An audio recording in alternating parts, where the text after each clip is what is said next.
महोदय, लगातार सरकार की तरफ से एक बात कही गई है कि हमने बहुत रोजगार दिया है और बहुत सारे बच्चों के लिए अलग अलग रोजगार के साधन उपलब्ध कराए हैं, जबकि हालत आपके सरकार की है। मैं अब पिछले दिन हरियाणा प्रदेश के 76 विधानसभा क्षेत्रों में होकर के आया हूं परिवर्तन यात्रा के दौरान, और मैं गांव में जब लोगों से मिला तो मुझे बड़ी इस तरह की जानकारियां मिली कि सब सुनकर के हैरान रह जाएंगे। गांव के गांव जो है आज खाली हो गए केवल इस बात के लिए कि बच्चों को यहाँ कोई रोजगार नहीं है, कोई उनके लिए नहीं। आज पढ़ा लिखा जो युवक है उसको इस सरकार के ऊपर कोई भरोसा नहीं रहा, इसलिए मजबूर होकर के वो अपने माँ बाप को जमीन बेचने पे मजबूर करता है और विदेश जाता है। विदेश में जाकर के नौकरी की तलाश करता है, कोई कारोबार की तलाश करता है। उसके साथ जो एक बड़ी अनहोनी होती है वो उससे भी ज्यादा दुखदायी है, और सरकार ने उसके ऊपर आज तक कोई ध्यान नहीं दिया है।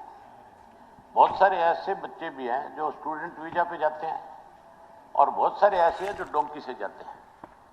जो डोंकी से जाने वाले हैं, सरकार ने उनके बारे में अब तक कोई ऐसा कदम उठाया कि जो बच्चे बाहर विदेश जाते हैं, जो डोंकी से जाते हैं, जो एजेंट उनको भेजते हैं, उनके खिलाफ कोई कार्रवाई करी सरकार ने? अगर कोई कार्रवाई करी है तो सदन को बताना चाहिए उसके बारे में।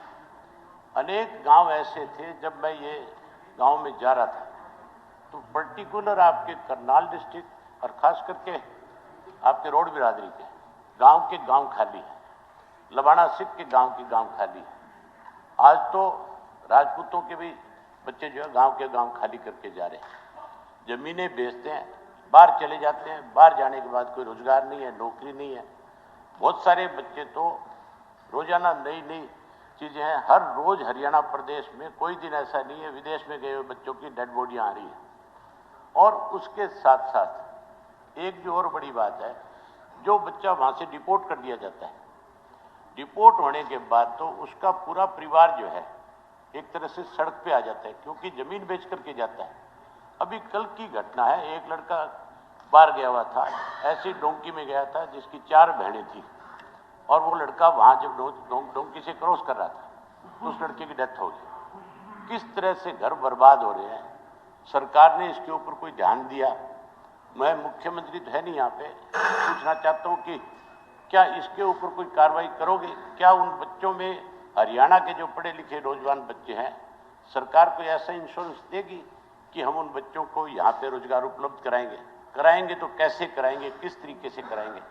केवल ये कहना कि हम 75% को प्राइवेट में लगा देंगे, 1 मिनट, ये अहम बात है, टाइम हो गया कि प्राइवेट में लगा देंगे। स्वयं इस बात को तो जानते नहीं, टाइम हो गया क्या? कुछ और जानते हो कि नहीं जानते हो? नहीं तो टाइम पूरा 3-3 मिनट का दिया है बताई जा रही है। मैं कोई मेरी पर्सनल नहीं कर रहा, पर्सनल तो कोई भी नहीं कर रहा, सारे अपनी बात कर रहे हैं बेसिकली, लेकिन समय की है, 3-3 मिनट दिया है सबको। यहाँ सब अपने हल्के की बात करते हैं, मैं प्रदेश के युवाओं की बात कर रहा हूँ। श्री चिरंजीव जी, उसमें भी आपको समय सीमा तय कर देते हैं।